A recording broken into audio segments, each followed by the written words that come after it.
Welcome to Fashion Reverie Talks. I am Tijana Ibrahimovic. And I'm Kristopher Fraser, filling in for the lovely Miss Cicily Daniels. Fashion Reverie takes you from the front lines of fashion to the front row. All of Fashion Reverie Talk segments are based on published content found on fashionreverie.com. So remember, if you want more information on the segments, go to fashionreverie.com. And if you like this episode, don't forget to subscribe and hit the like button of this episode on YouTube. So, in this episode, we are happy to have fashion designer Isaiah Isaac, and we chat with Fashion Reverie Editor-in-Chief, Editor William Gooch, to talk about his article, New York Fashion Week Decline, How Did We Get Here? Let's start with fashion news. All of our news segments are based on the fashion news alerts found on fashionreverie.com. Okay, let's jump into current events, Tijana. Start us off with Parker Posey and The Gap. Yeah, so we love Parker Posey in White Lotus, now in its third season. Super popular show if you haven't seen it. But you will also probably love her in the new Gap's Fill the Gap Spring 2025 campaign. She is known for her roles in Hollywood's indie movies, and she's very quirky and charming. So she brings all that forward in her new Gap spring campaign. So she is wearing T-shirt and a little khaki pants. So she's just looking great in the latest spring campaign for Gap. That's photographed by Amy Thrust. You know, I feel like Parker Posey is kind of having a renaissance with this new season of White Lotus and everyone talking about her again. I think so too. I mean, what I think it's a White Lotus that brings everyone forward because it's such a unique and cool show. Well, speaking of Renaissance people, legendary fashion writer and critic Robin Givhan now has a biography out about the legendary fashion designer Virgil Abloh, who was the founder of Off-White and was also the first person of African descent to be menswear director for Louis Vuitton. Abloh was an absolute living legend in his own right, in his just slightly over 40 years on this earth, breaking ground as a Renaissance man in so many different endeavors, from music to fashion and art to all. You know, he just truly had his hand in almost every creative endeavor. And with the way he built Off-White, it caught the attention of Louis Vuitton's parent company, LVMH, where their flagship brand, Louis Vuitton, named him their menswear director for several seasons until his untimely passing. This biography delves into his life from start to its very sad and early end, going from his growing up to how he started to come into his art endeavors, and finally those last few years he spent at Louis Vuitton. Yeah, I mean, he left a really big mark on the fashion industry, and it will be interesting to read about it, about the autobiography. So I will be doing that. So let's talk a little bit about some layoffs at Saks. So it has recently been announced that Saks Global will be laying off 5% of the U.S. corporate workforce. They were recently acquired by Neiman Marcus. And so Saks Global was the entity that was created. So this layoff will affect employees in the finance, legal, and operations departments. And there will be additional changes to their teams as they continue to integrate Saks Global. So according to Bloomberg intelligent analyst Mary Ross Gilbert, she believes that Saks Global might lose more sales to Bloomingdale's and Nordstrom this year as it readjusts and repositions to the newly merged units. So that's something, I guess, to be expected for them this year. Saks is also losing a lot of emerging designers with their new 90-day payment plan, but that's a separate story for another episode of Fashion Reverie Talks. Or for another article. That too, Tijana. Yes. Well, that was fun. Those were the fashion news. And joining us on this episode of Fashion Reverie Talks is menswear expert Isaiah Isaac. Isaiah, pleasure to have you join us today. Pleasure to be here. Thanks for having me.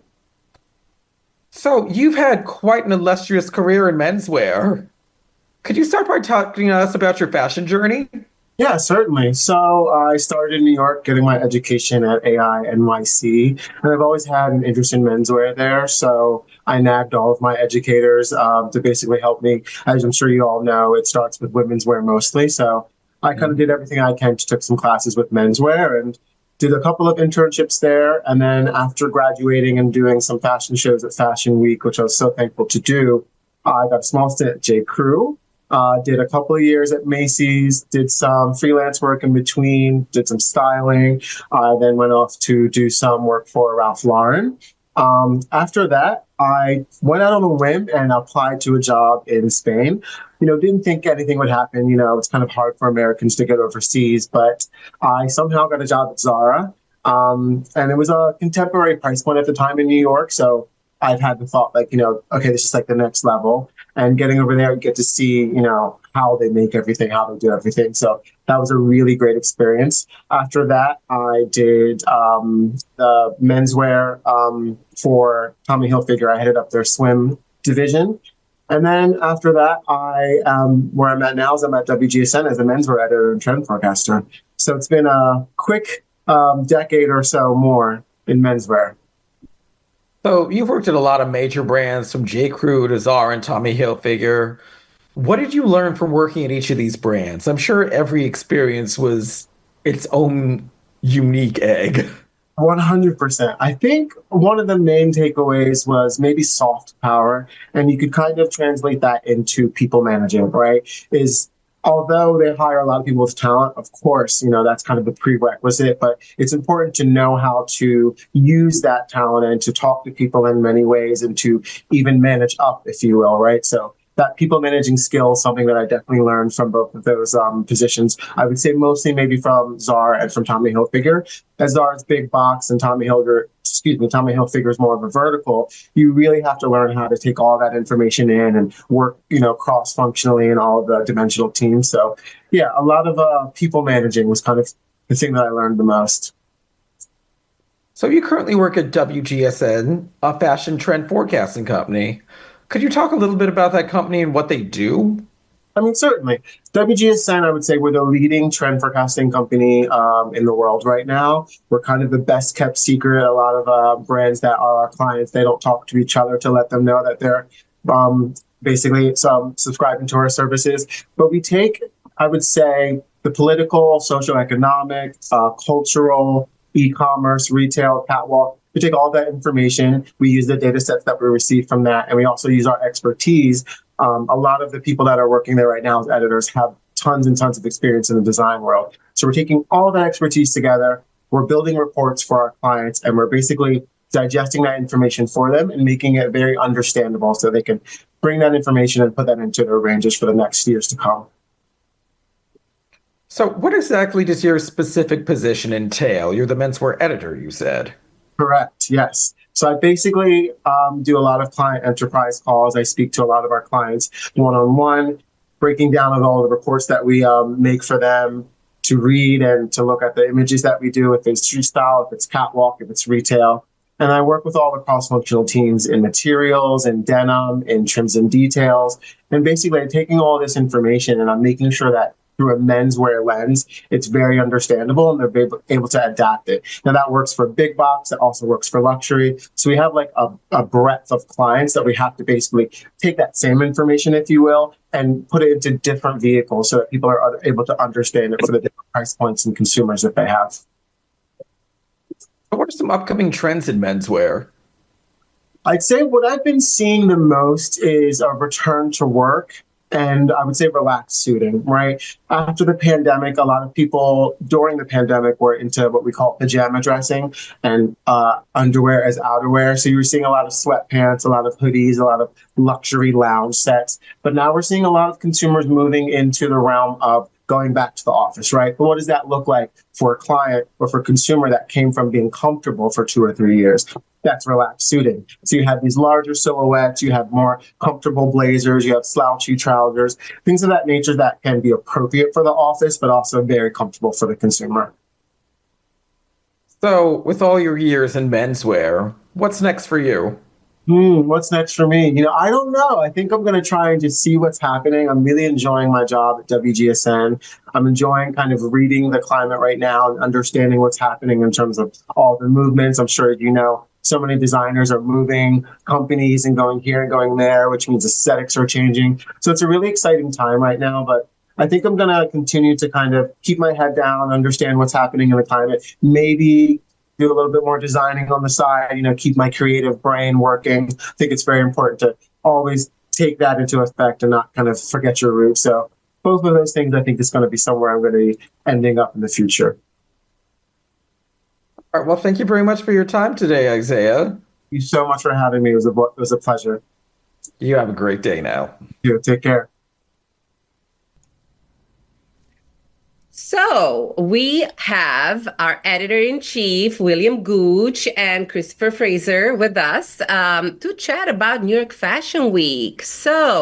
And the latest about it. So let's start with those that have experienced New York Fashion Week in the past few years. I think it has changed a lot from the glory days of the past. So, William, what do you think that contributed to the change of New York Fashion Week? Well, before we go there, I want to thank Kristopher Fraser for being so gracious to fill in for Cicily Daniels in these couple of weeks moving forward, because she's in rehearsal for a new Broadway show. So she wasn't able to be co-host some episodes. So Kristopher, thank you so much for filling in, doing a great job, Kristopher. Thank you. Okay, on to the question at hand. Well, first of all, New York Fashion Week was an incredible, and still is to some extent, an incredible opportunity for for fashion brands to tell their story. And what's happened in the last few years is that a lot of designers are not choosing New York Fashion Week to tell their story for those collections for that season. And that's happened for several reasons. One of the reasons being that we don't have a central venue anymore. So it's a lot of running around. Some of the spaces don't work. Since we lost Lincoln Center, from Bryant Park to Lincoln Center, to Clarkson Street, to Monahan Station, to Spring Studios, to Pier 59, you see we've had a lot of different spaces. All of that is gone and people are just running around. So this season in particular, we had designers like Tommy Hilfiger, Ralph Lauren, mainstays of American fashion choosing not to present in New York and presenting in Paris or Milan or London. And so, I decided to come up with this story, the decline of New York Fashion Week, how did we get here? Because Kristopher, so brilliantly, Kristopher wrote a story about what needs to change. So I decided, how can we write about what needs to change if we don't write about how did we get here?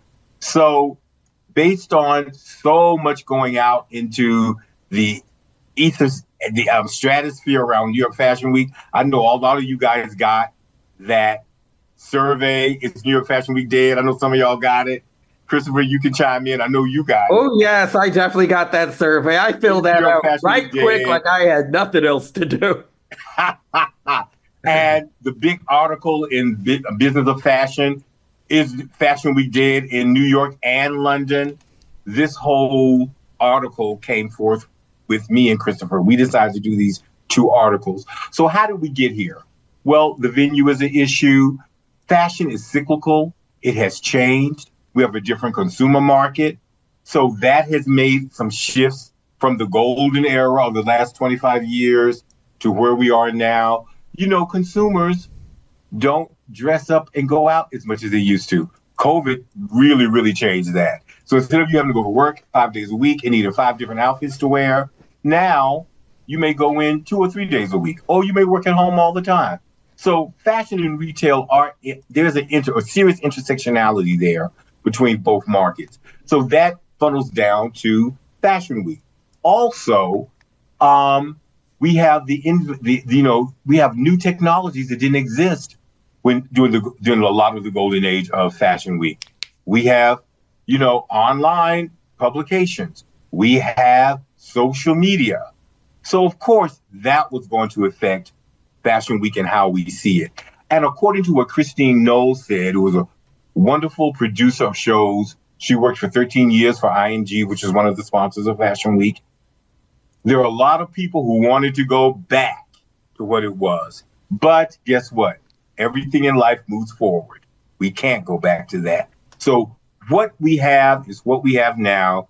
And Kristopher will talk a little bit later about how we can make it better. So that's what's happened. That's how it all happened.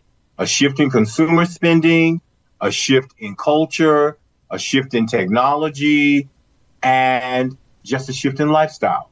All those things, and some of the things that I talk a little bit more in detail about in the article, is how all this happened, and in some estimation, caused the decline.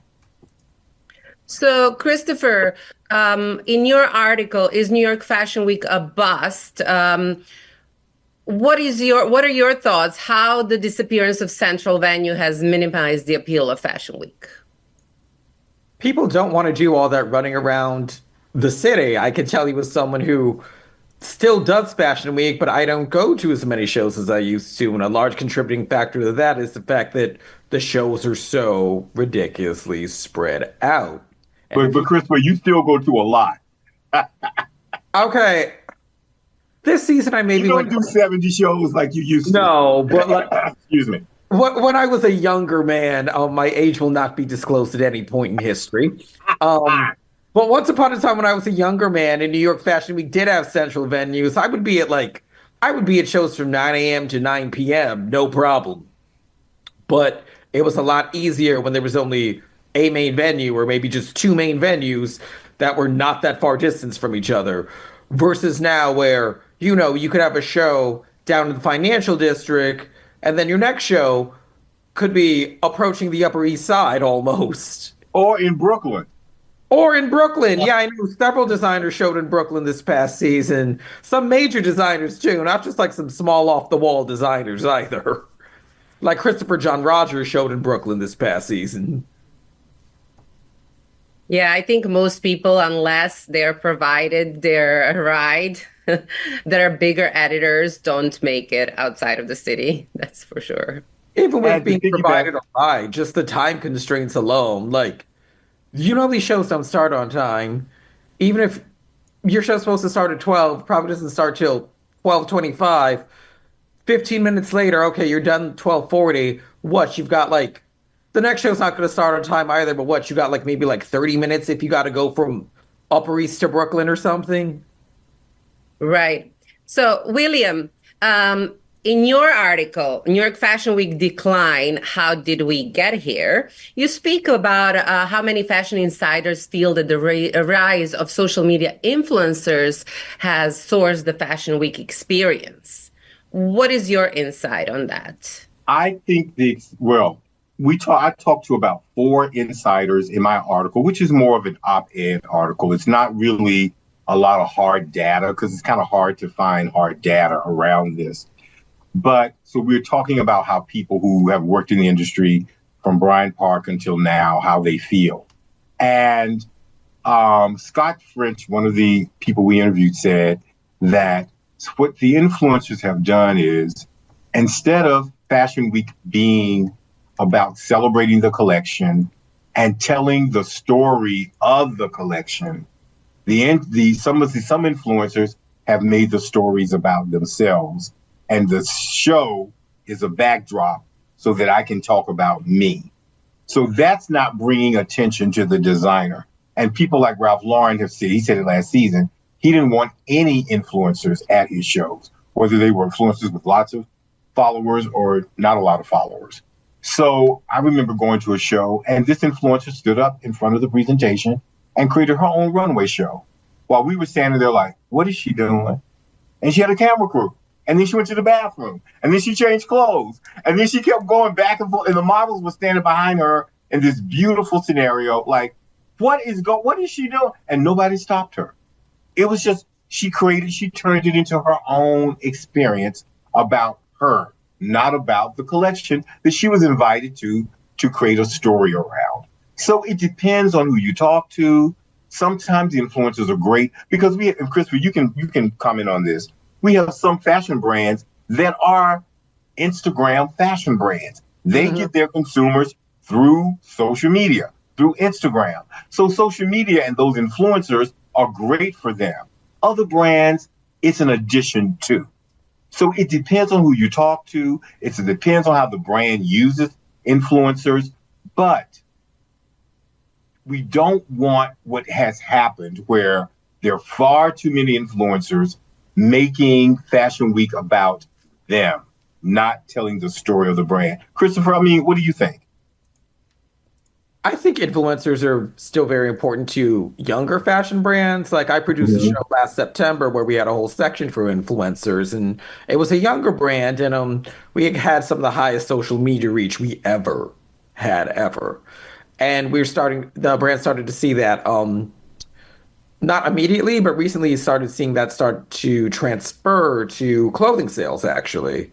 And, with these department stores not buying the way they used to, or taking 90 days to pay the brands they are carrying, which might be fine for like a major brand like a McQueen or a Balmain. But if you're an emerging brand with not millions or billions of dollars of capital behind you, waiting 90 days for payment can be very tough.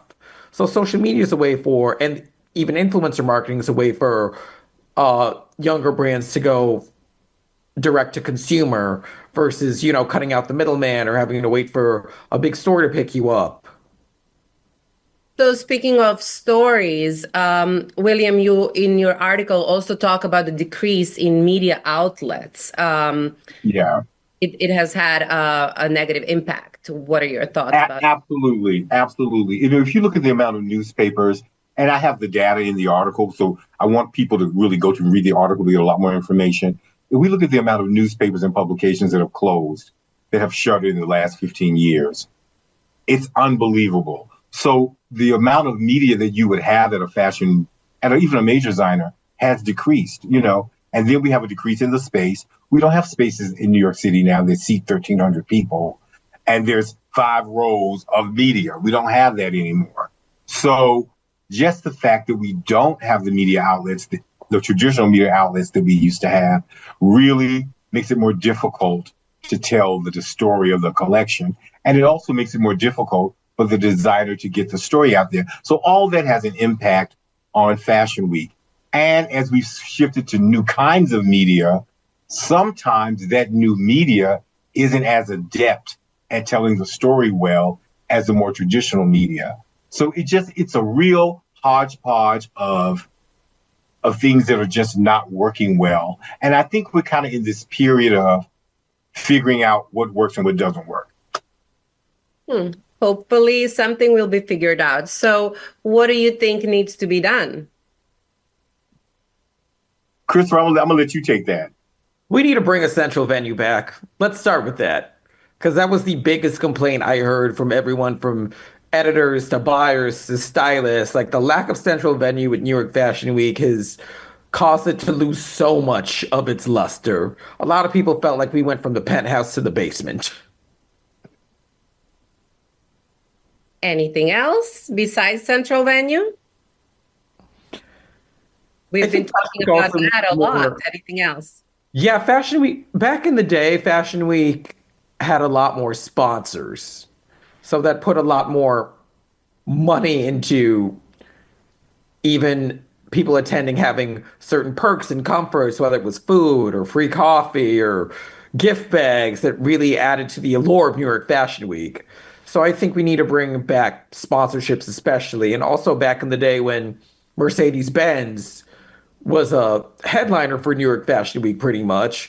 It was a whole different situation. We had the tents at Bryant Park, which everyone of that era always talks about how it was a golden era. Then even the tents at Lincoln Center, which people still had a lot of appreciation for, even though they didn't think it was as fabulous as Bryant Park, there was still a lot of glamour at New York Fashion Week, from perks like free stuff to even VIP rooms for editors and A-list celebrities who were attending.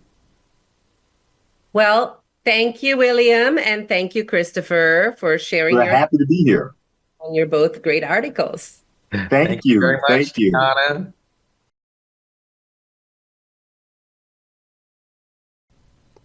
Well, viewers, that's it for this episode of Fashion Reverie Talks. We would like to thank Isaiah Isaac and Fashion Reverie Editor-in-Chief William and Gooch for joining us for this episode. For information on these and other stories, go to fashionreverie.com. Don't forget to hit the like and subscribe button. Thanks for watching, and we'll see you next time.